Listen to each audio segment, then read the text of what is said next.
my dad raised me where if you start things, you finish them, and, same thing with social media. Say I post, I start this hike and I have all these people that are cheering me on. Like, it's kind of embarrassing when you're like, okay, hold up, actually switch of gears.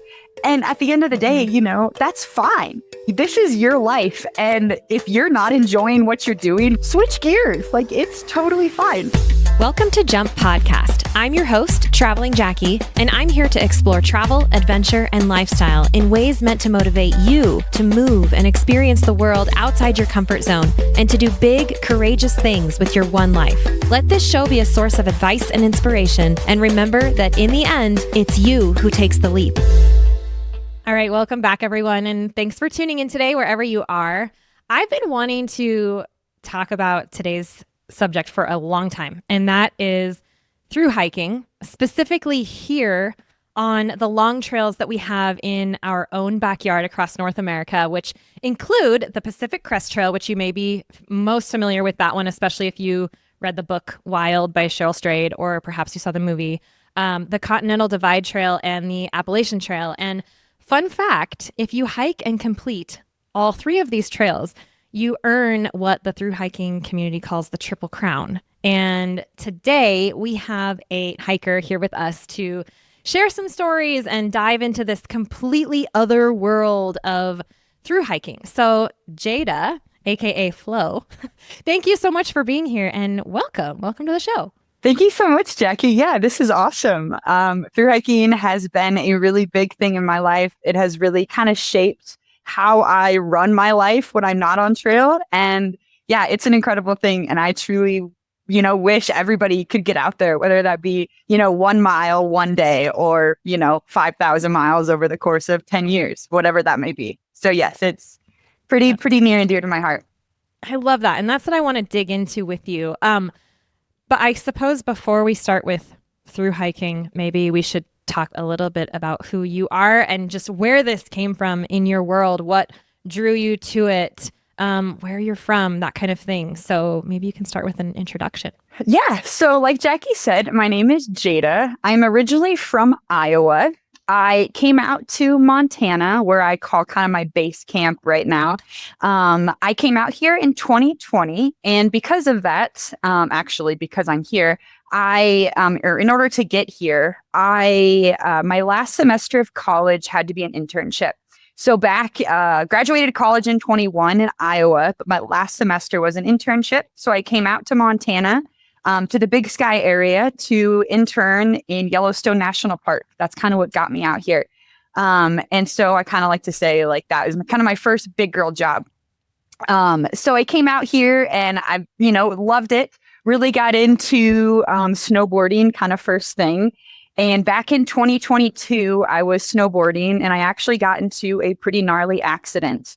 And that accident left me bedridden for 8 weeks. My orthopedic surgeon said, hey, if you weren't wearing a helmet, that accident would have taken your life.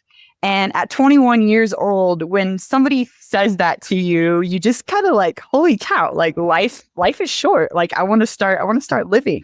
So I got out of surgery and I got chills. I said, okay, I need something to look forward to because at this time, I'm guiding every day. I'm spending my whole entire life outside and now I'm bedridden. Oh my God. So yeah, that was a really tough time. And so while I was in bed, I started looking on YouTube and I kind of found out that there is this hiking thing that people do. And the season was March. And so I said, okay, what kind of hikes can I do in March? And so I found the Arizona Trail.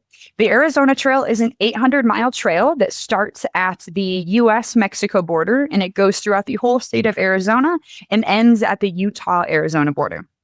So I had just gotten released to start walking in my walking boots. I was walking in that boot for 3 days, and then I left Bozeman and flew down to Tucson, where I then got a shuttle down to the Mexico border. Yes. So when I started this hike, wasting no time. When I started this hike, I had a 6-inch fracture in my leg, and I knew that this was going to be hard, but I needed to show myself that I could do it. I needed to prove to myself that this accident wasn't going to be something that I had to deal with the rest of my life. And so I did it. I walked 800 miles across the state of Arizona. And by the time I was completed, my leg was totally healed. And during that time, I fell in love with the community of thru hiking. I learned that there are people like me, there are people like me out there, and there is this thing that I can do that it just gives me life and really provides me with nothing. When you are out there, you don't have anything. You have your backpack, you have the contents that are in your pack, but you don't need anything else. We come back to this world when we're not hiking where we have all these things, and there's so much that we think that we need, but in reality, we really don't. So when I started on the Arizona Trail, I had I didn't think that it was going to be anything other than just a one-time thing. I was going to hike this trail. I was going to figure out that my body is strong, and I was going to come back, start working again, go on with my life. But it didn't really work out that way, I guess. I fell in love with this thing. And so when I moved, when I completed the trail, I moved back, I came back to Bozeman. At the time, I was living in a house with a couple girls. I had a master bedroom. I had a walk-in closet. I had everything. So many clothes, so many shoes. And I came back and I just kind of purged my whole entire life. I said, all right, I want to live in a vehicle because I know that I want to do this the rest of my life. And so I did what I had to do. I sold everything. I moved into a vehicle. I really reduced my overhead to allow myself to continue to do this. Because I would say that is one of the biggest questions that I get when I am, out on trail, out doing whatever. People always want to know, well, how do you afford this lifestyle? How can you do it? How can you manage it? No, I'm not a trust fund. No, my parents do not help me out. I'm not begging for money. I do what I have to do to continue this life. So, yeah, I would say that's kind of who I am. In outside of, long distance hiking, I do a lot of other things. I take pride in not kind of being like a one sport athlete, I guess you could say.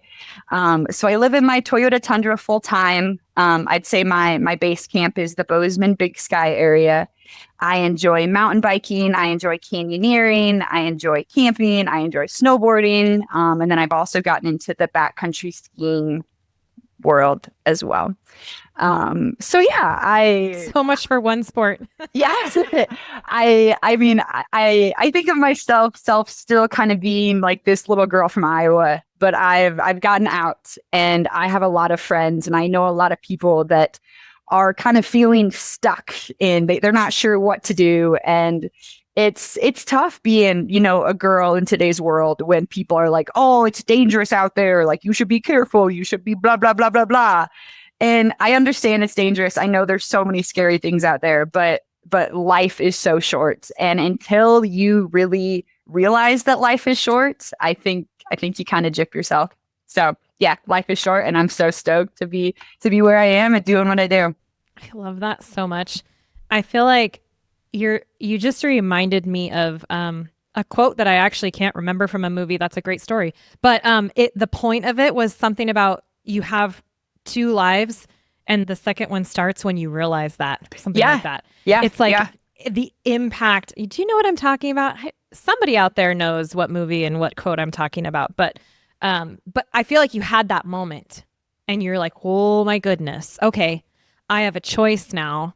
I almost just died in that accident. Yeah. And I feel like you don't know until you are in that moment, right? Like, it's so easy to say, oh, life is short. But, if you live your everyday kind of doing your thing, like until something happens where you actually feel it and actually realize it, it's like, all right, like I gotta start doing what I want, like it's not always going to be there, like do it now, you have the time now, do it.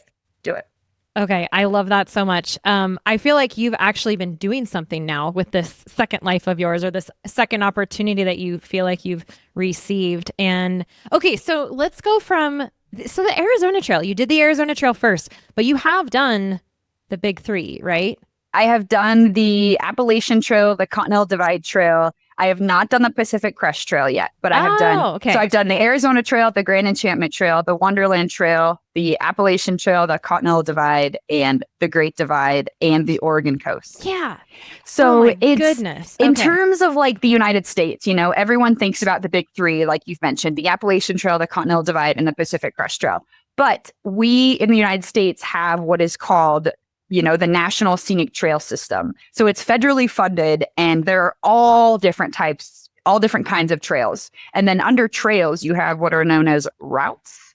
Routes are a little bit lesser known than trails, and they're a little bit harder, I guess you could say, because on your main trails, you're going to have an established path that's, you know, X amount, however many miles long.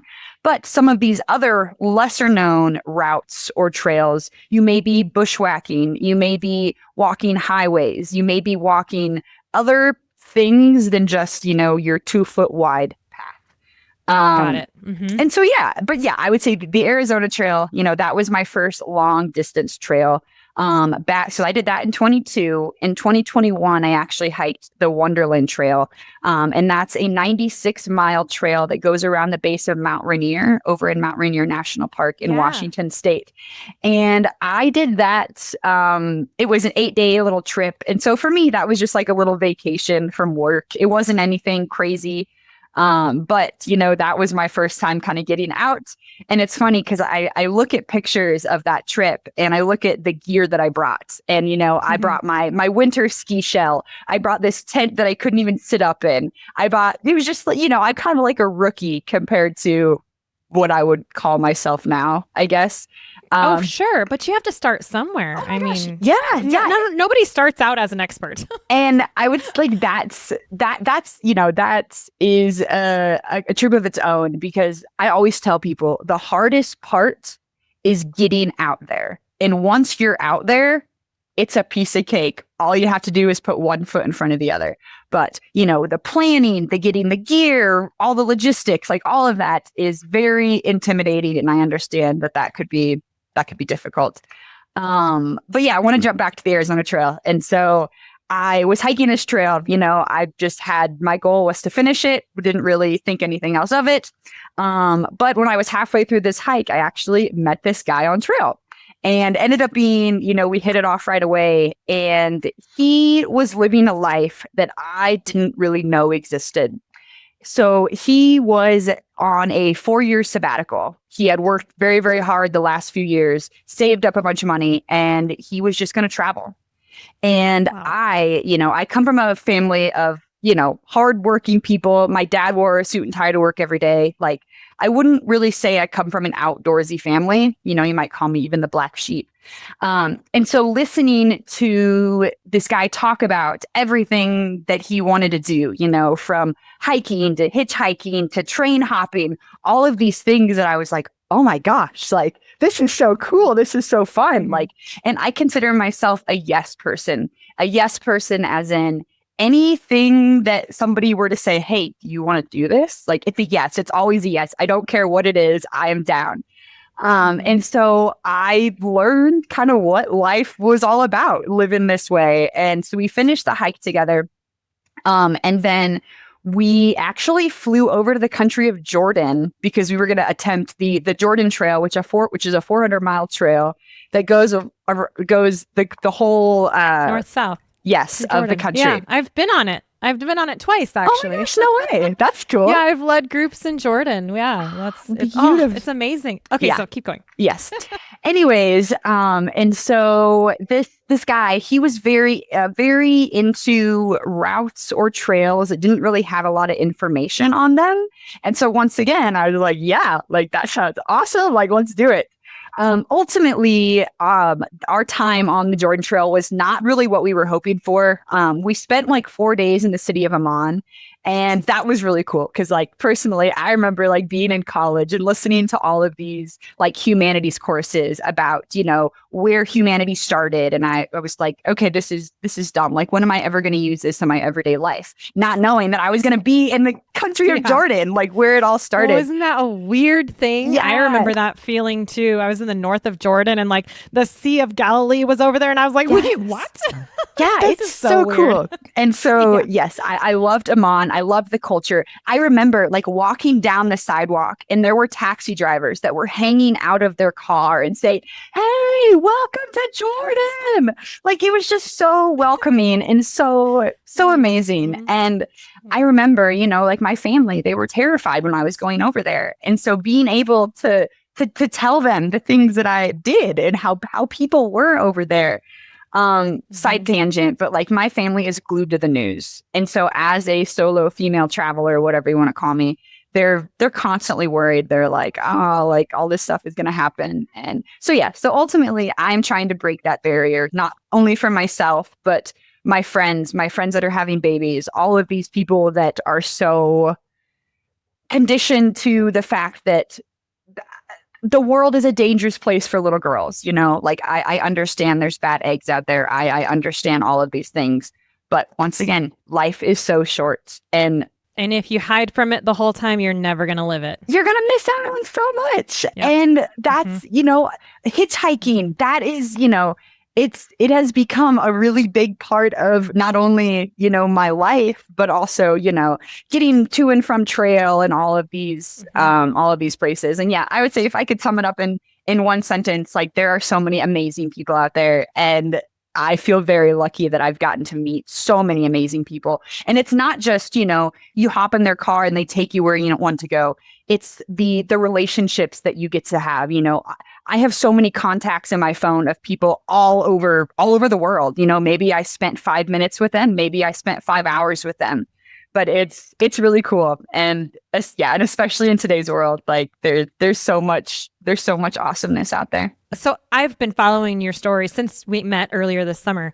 And I love the way that you share these stories on Instagram, by the way, because you talk about this stuff. You talk about the people and the hitchhiking and yes, whatever, the world's going to see you as a solo female traveler. Me too. That just happens to be who and what we are, But so I want to ask you about the hitchhiking. I want to ask you about the people. I want to ask you about so many things. But I also want to ask you, how did it go in Jordan? You said, did you do the whole thing? I'm just curious. Did you do the whole thing or did you? We did not. So we had planned to do the whole thing. I think we're going to be there for like a month or something. We actually only hiked about 50 miles on the trail. We had a couple weird instances that happened early on. And here's the thing about long distance hiking. You, as the hiker, are putting your life on pause. So anything that you are doing in the real world, whether you have a lease, whether you have a relationship, your job, everything is you're putting on pause. So when you commit to a thing like this, regardless of if it's 1 week or 1 year, you are taking time out of your life to do this.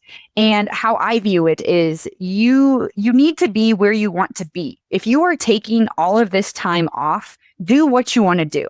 And ultimately, that's what we figured out. We were hiking this trail that wasn't like we were expecting. We weren't getting what we wanted out of it. So instead of continuing on in a place and doing something that we didn't want, we switched gears. And so we ultimately came back into the States and we hiked a different trail called the Grand Enchantment Trail, which is a 700-mile route that goes from Albuquerque, New Mexico to Phoenix, Arizona. So it's all desert, all off trail. It's totally different than the Arizona Trail, any typical whatever. And that adventure itself is what made me fall in love with the desert, really fall in love with the desert, and has ultimately shaped this path into canyoneering and falling in love with the ancestral Puebloans, which are the people that lived there thousands of years ago. And there's a whole world of, hunting for artifacts, whether that be ruins or rock art, petroglyphs, anything like that. The desert is very near and dear to my heart. And I'm grateful that I was able to open the door. So even though one adventure closed, one was kind of able to open. There's so many good gems in what you're saying. So I'm going to do my best as the host of this conversation right now to try and not let them get buried, because one of the things you just touched on, I would really like to go back to, and that was just you flew past it, but the simple fact that you gave yourself permission to change your mind in the middle of the trail is a huge thing. And that, I think, can apply across anything that we decide to do as humans. Really, this is our experience. This is our life. What you're really hitting on here is what your priority is, what your goals are, what your priorities are, and what you're trying to get out of it. And I can only imagine, I mean, I've done this before where, you go into a trip, there's so much planning, there's so much anticipation, your family knows, your friends know, like it's a big deal. And when you take off, you're going to do the thing. And if you change your mind, there's some pride that gets hurt in that. There's maybe some shame. Like there's a lot of big feelings there. And I don't want to just let that get buried, because it also is up to you in the end. You're giving yourself permission to change your mind. Can you talk about that a little bit more? Yeah. So I'm, going to tell a different story here. On the Continental Divide, back in 2023, I started up in Canada. I was walking south to Mexico. In the middle of the hike in Wyoming, I got Giardia. And I battled with Giardia for 2 weeks, and I felt like poo. Everything, my mind wasn't there. I was like, why am I doing this? But that's something that I struggled with, because I had committed to do this 4-month-long hike. I'm 2 months into it. I feel like garbage. And what does that mean if I get off? Like I'm embarrassed. I'm not, I don't want to say I'm letting myself down, but I've created this thing, and my dad raised me where if you start things, you finish them, and, same thing with social media. Say I post, I start this hike and I have all these people that are cheering me on. Like, it's kind of embarrassing when you're like, okay, hold up, actually switch of gears. And at the end of the day, that's fine. This is your life. And if you're not enjoying what you're doing, regardless of its health or whatever, switch gears. Like, it's totally fine. And at the end of the day, like it's about you and what you want to do, because once again, you're taking the time out of your life to do this, and life is so short. So yeah, that was and being in Jordan, we were literally, I remember it, we were hiking and we sat down, because the trail is like a paved path. And so it's not like a lot of trails here in the US. There are a lot of differences. But I remember maybe where you were. That's so different from where we were. I remember we were walking and we couldn't even stop to like take a break, because we were right by this main highway, and I was just kind of feeling weird. And we had a couple of people like say some things to us. And there was an evening where we were camping, and we were up high, kind of overlooking this village, because when you start in the northern border, you're walking through a lot of villages. And so you're never really in nature, I guess you could say. But it was really cool, because we walked by these schools and all of these kids would come out and give us falafel. And, once again, like, there are really cool parts of it. But my breaking point was when we were walking and we walked by this cage. It was probably like 5 feet by 5 feet, tiny. And there were probably like 25 dogs in there. And I have a heart that I couldn't do that. That was, yeah. And so, we sat down, we said, all right, we could do this, we could do this. Well, we have this time off. What can we do in this time in the States? And so we were going to do the Grand Enchantment Trail that next spring, because it's the desert, you can't be in there in the summer because it's hot and you're dealing with water and whatnot. And so we switched gears and we said, okay, like this time frame works, let's do it. And so, you're booking, like I flew a 10-hour flight to the country of Jordan, and I was there for 4 days, which, people might say, oh, well, like, do you regret that? Do you regret blah, blah, blah? No, like, when else am I going to be in the city of Amman being able to do all the things that I did? And so, no, I don't regret it. And I don't regret spending the money to fly back, whatever. At the end of the day, like, those are memories that I'll have forever. And that's way more important than however much money that ticket costs. Sure. It's still experience. It's still life lessons. It's still the thing that's getting you to the next point. It's still all valid. It's still all worth it. Yeah. And as my grandma says, like everything happens for a reason. And growing up, she would say that and I get so ticked off. I'm like, you and your dumb sayings. But as I get older, like it's so true, like even when you aren't sure what's going to happen next, like it'll fall into place. Yeah. And so you guys did the Grand Enchantment Trail. We did the Grand Enchantment Trail and it was hard. Like this is because it's a route. You don't have the type of, so back up. Long distance hiking in the United States, we have this awesome app on our phone that's called Far Out. Far Out is kind of everything you need for long distance hiking. You are following a GPX track on your phone, so you're able to see your exact location, and there are all kinds of waypoints. So we have water icons, which show us where all the water is. You have little campsite icons where it tells you kind of the best spots to camp. It has towns. It has everything you need when you are doing a really big trek. The Grand Enchantment Trail is more of a route, meaning that in terms of water, we were following a Google Doc. So there was no way to tell if, how updated it was, if water was going to be here. You could be walking for 35 miles and not really sure if you're going to come up on water.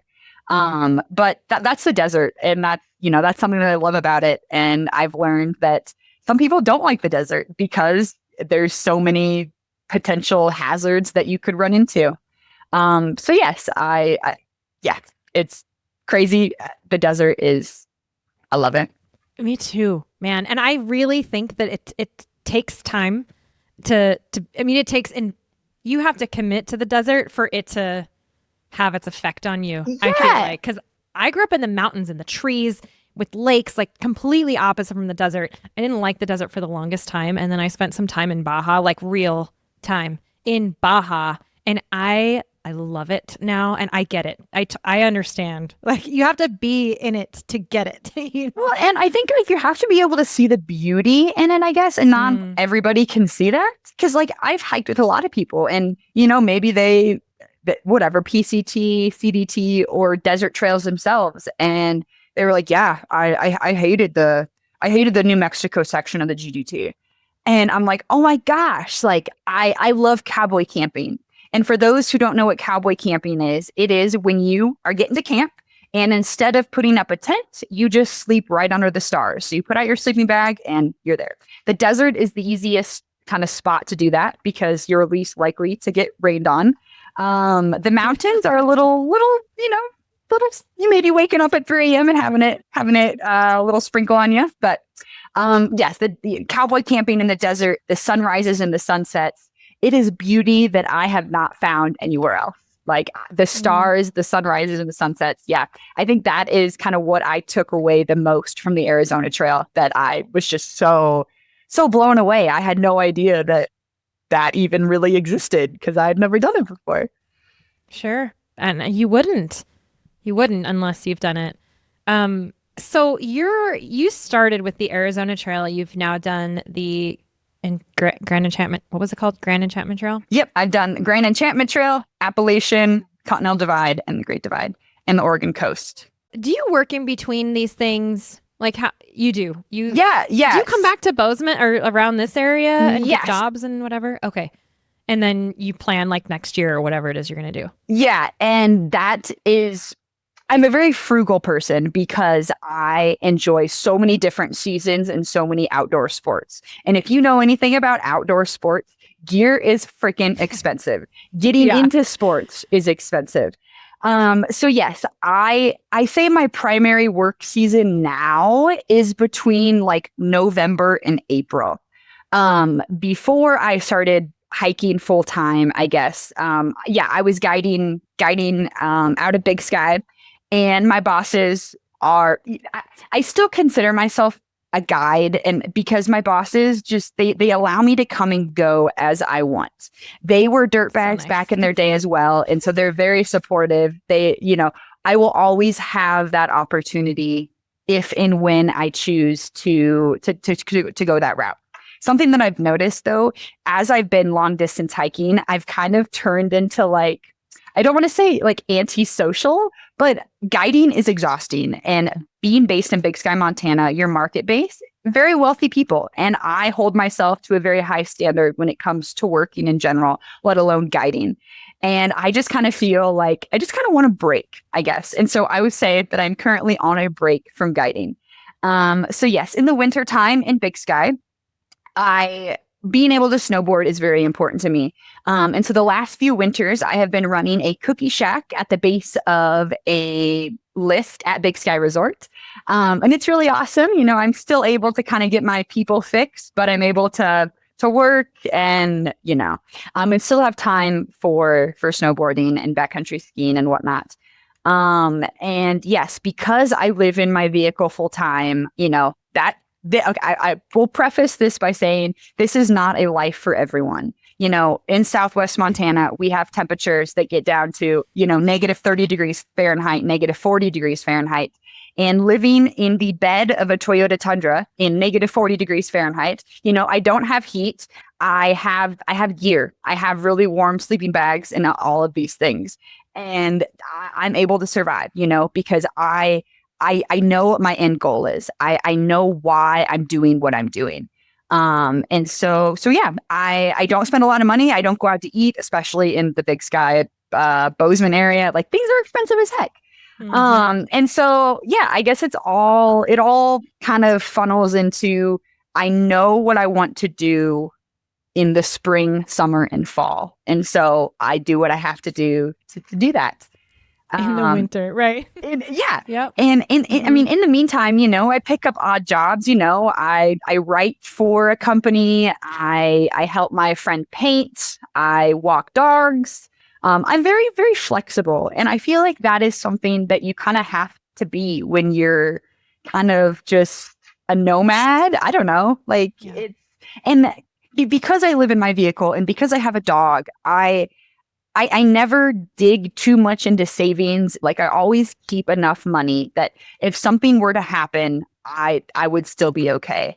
And it's definitely, it takes time to kind of get to that point, because it's so easy to, you know, go to McDonald's after work or go out with your friends here and there. But once again, it all comes back to kind of having that, why are you doing it? You know, what do you want to get out of it? And being able to canyoneer in the spring and fall, to hike in the summer. I just bought a brand new downhill mountain bike as well. And so there's just so many things. And that's just, you know, I don't ever see myself, you know, living in a house. I don't ever see myself, you know, having kids. And so this is a life that I don't really ever see stopping anytime soon. And it might not. You know, how old are you, Jada? I'm 26. Okay.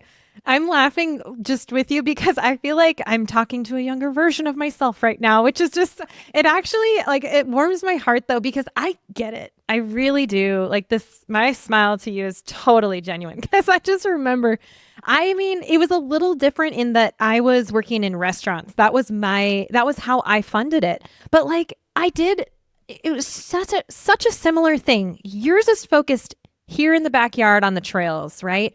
Mine was focused international travel, whatever I could do since I was 18. And the way that I made it work was seasonally. You know, I'd come back and I'd work in restaurants and I'd save up all my money. And I was also frugal. And I was also, I mean, I've had so many storage units and slept on couches and all the things, whatever it takes to make it work, right? Because I knew what I wanted. I wanted. I knew like what kept me going, what makes me tick. That was my life. It's okay if the next person didn't agree, didn't think the same, didn't want the same. It didn't matter. I was here for me. That was what I was doing. I was showing up for my own goals, whatever, and making it work. And this is exactly what you're doing. Yeah. I have lived out of my vehicle. Like I've done so many of the things that you're doing. But I appreciate it. And I respect it so much because you are living Jada. You are moving towards the things that look like Jada and like light you up, and you're inspiring people as you go, and you're, you know, having an impact. You're letting the world have an impact on you. You're sharing your stories, It's so cool. I love it. And you know what? It doesn't have to change. It can last like this as long as Jada wants it to. Like this is your show. This is your show. Yeah.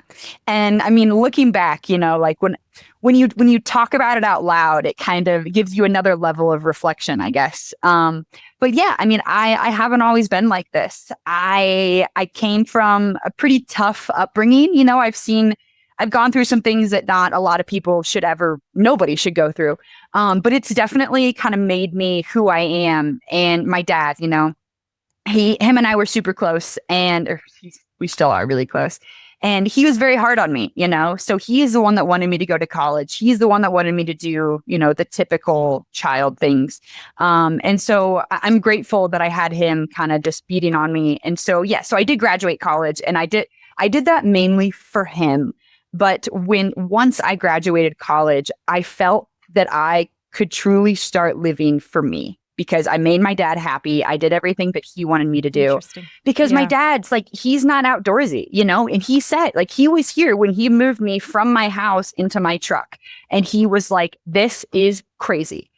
And, until he saw how happy it made me and how I was able to manage this life, like without calling him every day, say, hey, can I have some money? Like, he was like, okay, like I see what she's doing. I may not want that for me, but I see my daughter succeeding and being happy. And at the end of the day, I think that's really all that matters. And so I feel very grateful to be where I'm at. And it's very easy to scroll on Instagram, scroll on Facebook, and see all of these influencers. I hate that word, but see all of these people, living the life and thinking, oh, like they were given all of this money. They were given all of this. And it's like, no, like I fought tooth and nail to be here. And I feel so lucky to be where I am.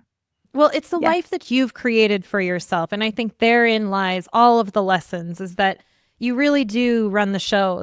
It's your life. Like what you were saying earlier, this is your life, and you're the one making the decisions. And all of those experiences that you're putting yourself into, that you're creating for yourself, you're growing from them, and you're becoming more of the person that you're meant to be. And only with that can you see what the next step even is for you. Yeah, I mean, half of the experiences I have experienced, in the last year, I'm like, holy cow, like if I was not there in that exact time, I would have never been close to that experience. And yeah, I think it's the random things that come up that end up kind of meaning the most. And those are the things that I carry with me and I think about. And yeah. I have a question for you. Well, among others, but let's just start with, so I know that you just did the Great Divide Trail, which is a continuation of the Continental Divide Trail on the Canadian side, correct? Yep, exactly. So it's continues through the Rocky Mountains in Canada. It starts at Waterton. Waterton is the Canada side of Glacier National Park. So you're basically hiking from the Canadian border north into the middle of nowhere. And I didn't really know what that meant before I got out there, I guess. Living here in Southwest Montana, we're in the Rockies. We have these beautiful mountains all around us, all kinds of beautiful ridges. But out there, there's not really a trail. So you are just kind of walking towards this goal that, somewhere out there on a map. Yep. You kind of have a GPS point that that you have your sight sets on, and however it is to get there, you'll figure it out. Definitely the most wild thing that I have ever done. But like I mentioned to you earlier, it's being able to look back. At the time I was like, oh, why am I doing this? Like, this sucks. Like, I want to go home. But looking back, you're like, I did that. I can do anything. Like, I am so empowered. And yeah, especially doing it solo. Like, that is not something that I knew was going to happen. But at the end of the day, I'm so grateful that it did happen. And I feel a lot stronger. Like it opened up doors to things that I didn't think that I could ever, even consider. Like, I will go solo hike something that I now know that I could do. we have to dig into this on this podcast because I know you started not alone, but your hiking companions decided about maybe halfway, I think, right? To leave the trail. But you continued. Yeah. Okay. First of all, this was a wild trail already. I just was following, the photos and the bushwhacking and all of that. And to decide to stay out there. And then also, did something happen to your Garmin inReach? Like you didn't even have access. Tell me about what happened here. Yes. So first off, my partners that got off, like I mentioned earlier, everybody is taking time out of their lives to do this. And so I made sure that like when everybody said our goodbyes, like we left on good terms, they are two of my best friends. And I knew that I was not going to let a silly hike get in the middle of that. And so once people kind of started talking of, hey, I'm not really feeling this. Hey, I'd rather spend my time here. But everybody, they were both really worried about me. And I said, hey, you know what? Like, I'm going to be okay. So because I started as a group, I didn't ever think I was going to be alone. And so because of that, I did not bring my Garmin inReach. It's still here at home. Now, tell me, call me, whatever. I understand, that's probably not the best thing, but I was going to be with my friends. And so I thought, you know what, it's fine. And I also have an older iPhone, meaning that I can't do satellite message off of that iPhone. And now this is something that I did not tell my family until I got back to Montana, because I knew that they would not, they did not like it that I was going to be by myself in general, let alone not having any way to communicate. This being said, the Great Divide Trail is considered a trail, but once you get to the halfway point, say 400 miles or so in, the trail kind of disappears and you are kind of just doing route finding over these ridges, up really gnarly terrain. I think of like trying to climb a mountain of gravel. When you take one step up, it's so loose that you just fall back. Not only are you doing with the terrain, but the weather. It rained every single day out there for the first 30 days. I talked to every single person up there and that had lived in the, British Columbia, because the trail is the border of Alberta and British Columbia, because that is where the Rocky Mountains go. And so every town I went into, when I got a hitch, I'd say, hey, like, what's the weather? Have you been noticing it's more rainy? And they said, yes, this has been the rainiest summer that I have ever seen. And I've lived here for 35 years, whatever. Oh, great. But that being said, if we didn't have the rain, we'd have wildfire smoke. And so you kind of have to pick your poison. And I would pick the rain over wildfire smoke. Anyways, and so, this trail was very burly. You're in the middle of nowhere. You're going, 6 to 8 days between towns. And so not only is your daily mileage going to be pretty big, you're also going to be dealing with really tough ascents. You're climbing over 1,000 feet in less than a half mile for a lot of climbs. And so that's a lot of climbing, straight up. And so, things like that, like it takes time. Like you aren't going to be moving as fast. You're going to be dealing with rain that is coming over these ridges. There's so many things that happen and that can happen. And at the end of the day, I just stopped, looking at the weather, because I was like, all right, it's going to rain. That's not going to stop me from doing what I want to do. I'm just going to stop looking at it.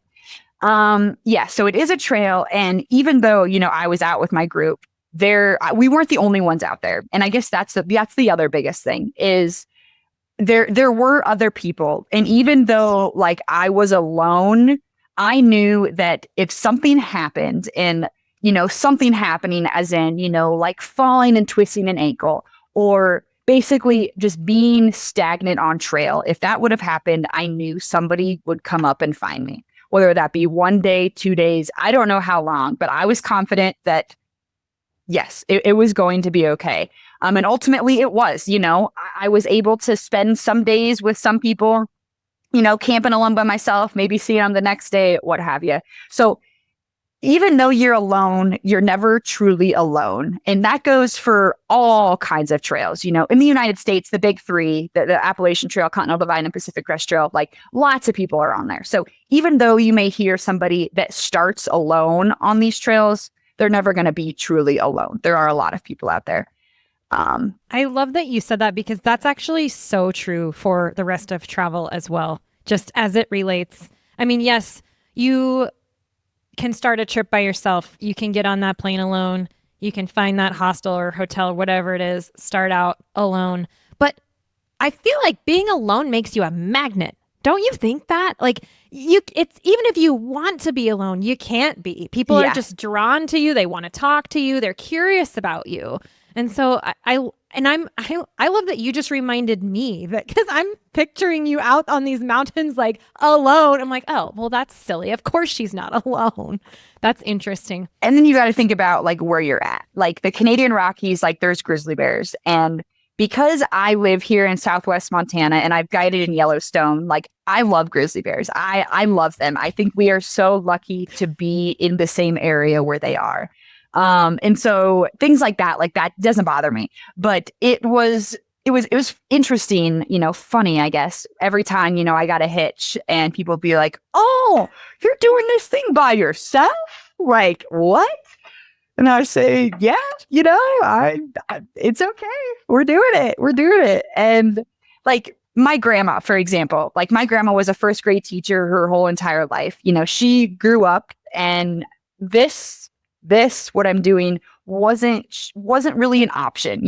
It was an option, but she, nobody talked about it. Nobody knew that you could do that. And so she will tell me, like I live vicariously through you because I didn't know I could do that when I was your age. Mm-hmm. And that, that's a really big thing. And I enjoy the platform that I have because I'm able to get people out there, the exact same thing that you do. It's people that don't know, they're shown that, okay, like there's a world out there that. And so, yeah, I feel very grateful that I get to get people out there. I get messages all the time and they say, hey, like me and my mom just did this and you inspired us to do this. And that's really cool. Yeah, you're making an impact on other people and you get to be the one doing it. It's hard to be the one to light the torch and march into the darkness, but it's worth it. It is worth it. Okay, we're actually going to pause right there because, believe it or not, we are only halfway through this conversation and we shift gears going forward, talking about trail magic and trail angels and what hitchhiking looks like for thru hikers, which of course they need to do quite a lot of to get in and out of towns that are off trail. And of course, getting to trailheads and getting back home afterwards. So join us in the next episode to hear some incredible stories about Jada's experiences with trail magic and the kindness of strangers, which, as you'll hear, can be applied to all kinds of travel. And we wrap it up with some of the biggest lessons learned and how long-distance hiking has really changed Jada's life. So make sure to hit up episode 194 as well. Thank you again for tuning in, and happy trails to you.